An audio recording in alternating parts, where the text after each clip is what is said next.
Carly with Cooking with Carly, and today I'm going to be making one of our favorite dinner recipes. It's a great way to use leftover pulled pork.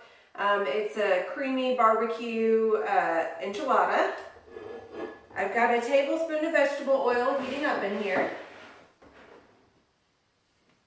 I'm going to add a diced jalapeno. I took all the ribs and seeds out because little dude doesn't like spice. So I figured that was our best chance of getting him to eat them. And I've also got a diced onion here. So we're going to go ahead and cook these a little bit.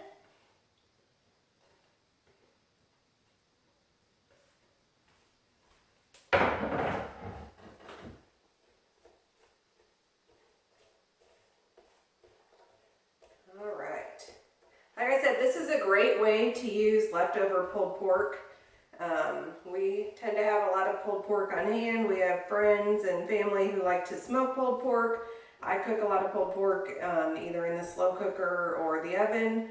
And when you're doing it, you might as well do the whole pork shoulder so you end up with a lot. So I like to freeze it in like pint size or quart size freezer bags, and then you can pull one out and have dinner at a moment's notice.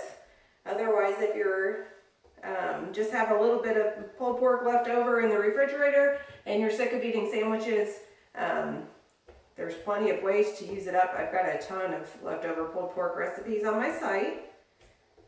Everything from nachos to rice skillet dinners to this enchilada dinner, so there's a lot of great ways to use them up.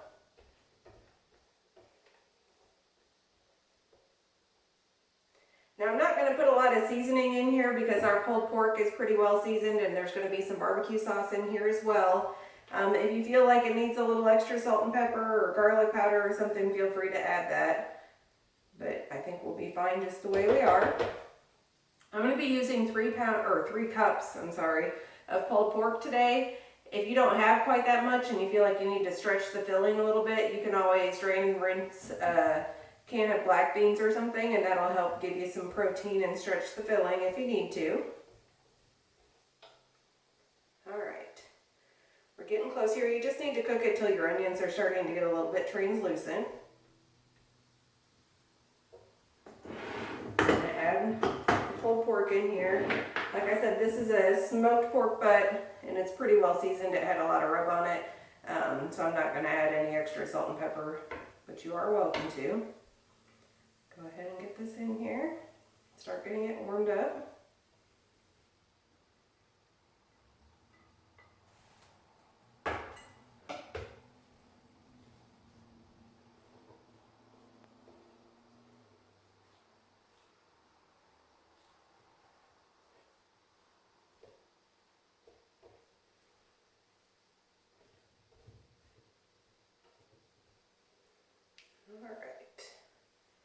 While that's warming up, I'll go ahead and get my pan ready. This is just a 9x13 pan. And make sure it's well greased.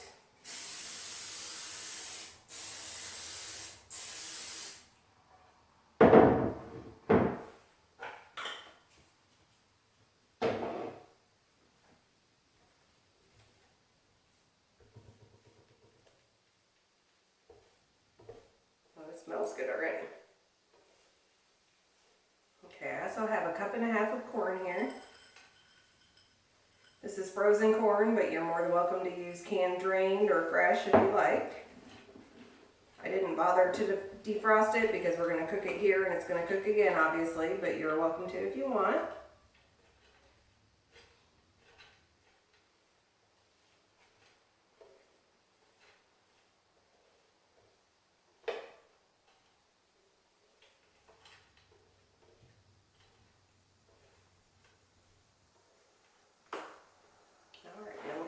Add a 1/4 cup of barbecue sauce. Whatever your favorite sauce is will do. I'm using kind of a traditional, like Midwestern tomato-based sauce. We happen to like either Blue Hogs or Sweet Baby Ray's, but you're welcome to use whatever you like. I think a mustardy sauce would be kind of good in this too. So if that's your preference or that's what you have, feel free to use that.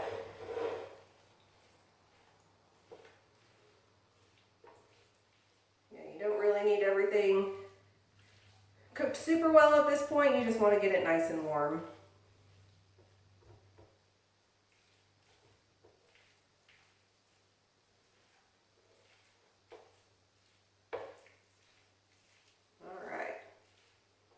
This is looking and smelling good.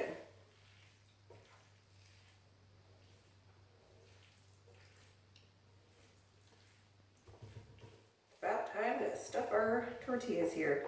If your tortillas are a little bit stiff or cold, go ahead and warm them up in the microwave for a few minutes. These should be nice and soft. I'm using whole wheat tortillas today. Again, I know that that's slightly controversial, that most of the time you use corn tortillas for enchiladas. We happen to like the texture of flour tortillas in this, but you're welcome to use, again, whatever you want. The whole wheat tortillas just help give you that little bit of extra oomph. I think we're about ready to get these filled up.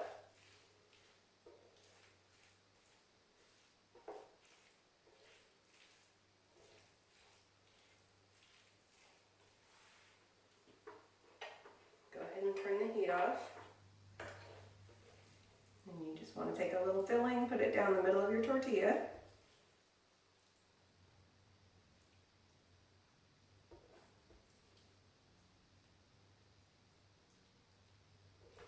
If you're afraid to put jalapenos in here, or you don't happen to have one on hand and don't want to buy them, a can of green chilies would work in this filling as well.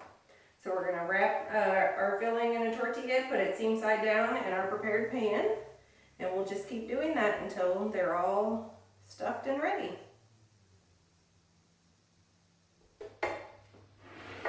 Alright, as you can see, we've got our enchiladas all rolled up and ready to go, so now it's time to make our sauce. This is a cheesy sour cream sauce, which is really good over enchiladas. I've also got a recipe from my sister-in-law for like a traditional, more red enchilada sauce on my site, but this is the one we tend to gravitate to, of course. So in here, I have 2 tablespoons of melted butter and 2 tablespoons of flour. We're just cooking it down, making kind of like a quick roux here. You don't really want it to take on a lot of color, but you do want to cook the flour taste out, so give it just a couple minutes over the heat.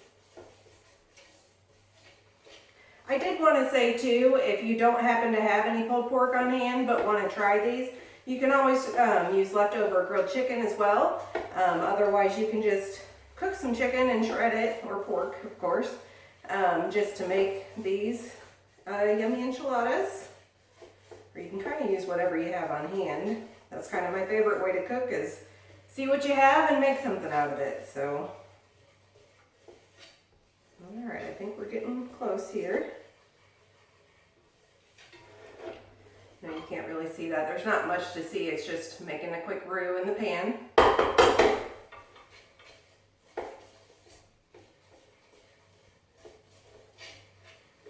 Alright, again, just give it a minute or two to let the flour flavor cook out a little bit, and then we're going to add chicken stock.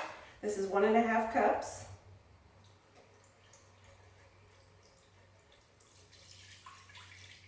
Just kind of get that whisked in.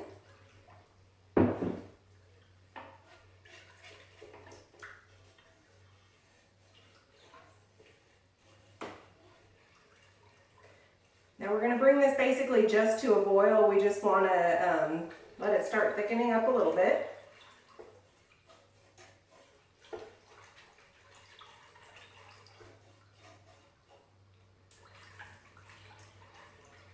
One of these days I'm going to have to make a video and redo the pictures and everything for my sister-in-law's chicken enchiladas. They're really good as well. I altered her recipe a little bit, so I normally make the filling in a slow cooker. We could probably even update it a little bit further and do it in an Instant Pot, so I'll have to give that a go and make that for you sometime. But this tends to be, like I said earlier, our like kind of go-to enchilada recipe. It's totally not traditional, but really tasty, so in the end, that's what matters.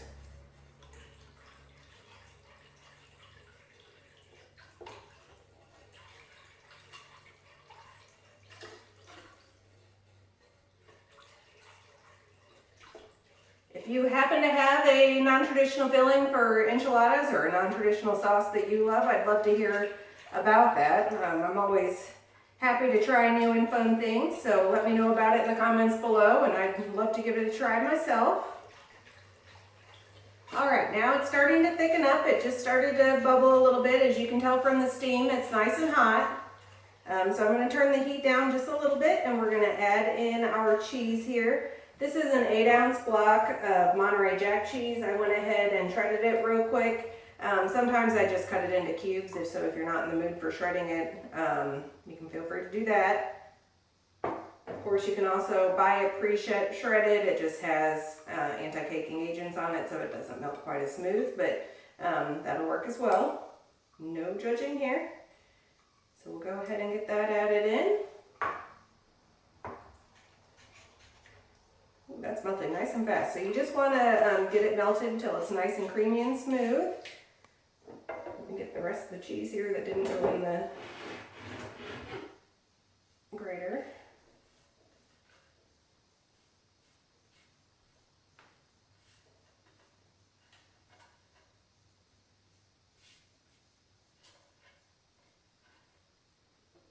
The only advantage to grating it over cutting it into chunks is it does melt quite a bit faster. But either way, it really doesn't take but a couple minutes. So we'll just go ahead and get this stirred in till it's nice and smooth.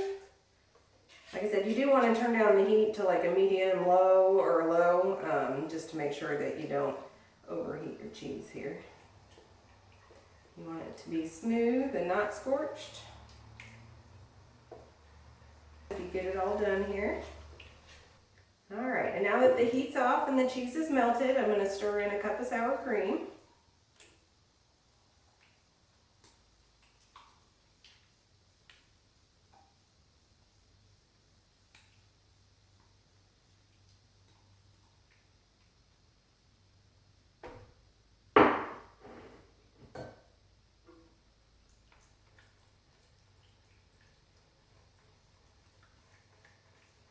Oh yeah, that's the good stuff.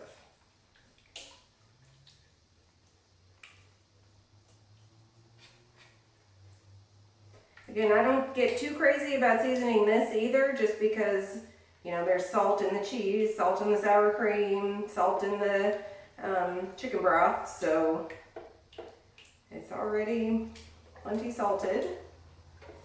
And I let the flavor of the barbecue sauce and the pulled pork kind of do the rest of the work. So that's how we like to have it. If you want it to be a little bit more jazzy, you can always throw in a little bit of garlic, or you can use pepper jack cheese instead of the Monterey Jack, but this is our favorite way to have it for sure. Honestly, we'd probably use pepper jack if it was just me and my husband, but again, we try to keep things from getting too spicy so that little dude can enjoy them too. One of these days we'll get him eating spicy food. All right, we're gonna go ahead and pour this over our enchiladas. Now once you get the sauce on here, you've got a couple of options. You can either put them in the oven right now, 350 degrees for about a half hour to 40 minutes, till that everything's nice and bubbly and hot and gooey. Right now everything's warm, so it really doesn't take that long. Otherwise, if you want to make it in advance, just go ahead and cover it up, put it in the refrigerator, and then take it out and put it on the counter and let it start coming up to room temperature before you stick it in the oven. And then you're going to want to add an extra 10 or 15 minutes to get it heated through. Check it and see how it goes. It'll be about 45 minutes, maybe 50, to get it all hot and gooey. So here we are. We've got our enchiladas ready to bake. All right, our enchiladas are all baked and delicious. I like to top them with some chopped tomatoes and some fresh cilantro, which just adds a little pop of color and flavor. I like to serve them sometimes with like Mexican side dishes, like Mexican rice and refried beans, and sometimes I serve them with more barbecue side dishes. So either way would be fine. All right, there we go. Dinner is ready.